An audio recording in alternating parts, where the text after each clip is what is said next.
Hey my friend, this is Joe Bakhmoutski, author of Simplify Cancer and founder of Power to Be Happy. Listen, I'm here live and exclusive here on lockdown, right at home, not going anywhere. Glad to have you here with me on day 10 of our 14-day lockdown challenge. How to stay sane, steady and strong in the time of pandemic. And that's hard to do, right? Because we just get tense and worked up, and it's just so hard to concentrate because you're always thinking like when is this thing gonna end?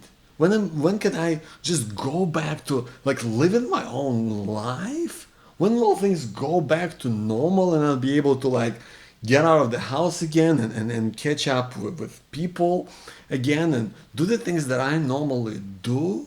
And then maybe you're like reading the news and they talk about number of infections and how that's skyrocketing and number of people dying, which is incredibly sad. Like all of those things, it just make it hard for you to focus, make it hard for you to concentrate, to do like what you need to do. And I think when you can't focus, like you can't really do anything because like you're like all over the place, and that means that you're not getting anything done, which is I think is really frustrating because it feels like you're spinning your wheels, you know. So that's why today our topic is focus. And I think focus isn't like, I'm not talking about just concentration. Like to me, focus is really about how to do more of the things that are really important to you, like things that give you joy, things that give you pleasure, things that get you fired up, things that's just like fun and important to you on some level. And kind of how to do less of the things that maybe you don't really want to be doing, like worrying or freaking out. So we want to focus on how to do things that are really important to you in your life, irrespective of what's happening now. Even if you are stuck at home, even if you like or wherever you are and you can't live or don't want to live or maybe both. Right? So how do we focus and really zoom in on the things that you really care about right now and on the people that you care about? Because they can really take all of your attention away from some of the probably not so great things that are happening around us right now. Listen, I've been going through my cancer experience, and one thing that I've learned to really bring me back to what's really vital in my life right now is this. I remember sitting one day, and I was just so exhausted, and my head was all over the place, and I was stressed out because I was like, I didn't know how this whole thing is going to work out.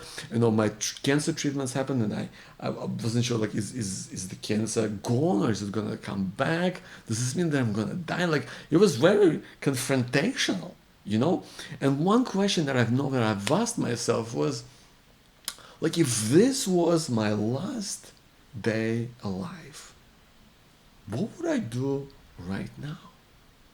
And I really thought about this. I really thought about what I would do. And it just cleared things up to me like in an instant. It really cleared things up. And I was like, well, would I worry about all those things that I can't even control, like about cancer coming back or anything like that? No. What I would do right now is I would just have fun with my kid. And I went out and we had this massive like pillow fight, and it was just so much fun, and I just felt so in the moment, and I felt so good. So I really figured out, like, what if I kind of check in with myself whenever I'm feeling overwhelmed, whenever I'm feeling stressed, whenever I feel like my head is just swimming and it's like all over the place. How do I really get centered? How do I really get back to what's crucial in my life and focus on the things that are important to me right now? So that became the question that I started to ask myself every single day, and sometimes multiple times a day. And honestly, like on the day that I don't ask myself this question, I really believe that is an opportunity lost. A really lost opportunity to connect with what is truly important to me in my life right now. So this is what I will urge you to do, is to ask yourself, if this was my last day alive, what would I do right now? And really think about it. I've put it on the worksheet, really giving you even more ideas on how to really get that into play. But have a think about that, because that, I gotta tell you, that instantly clears things up for me, clears things up and gets all those worries, all of those distractions. It kind of just, it doesn't make them disappear, right? Because yeah, you probably can't leave your house, and the virus is still out there, and you can't do all the things you want to do, and you're still worrying about your livelihood. I get that, but it's possible to sideline that. We want to be able to put that aside with this question and just zoom in on what you can do right now. I mean, when I ask myself this question, I immediately go to something that feels right.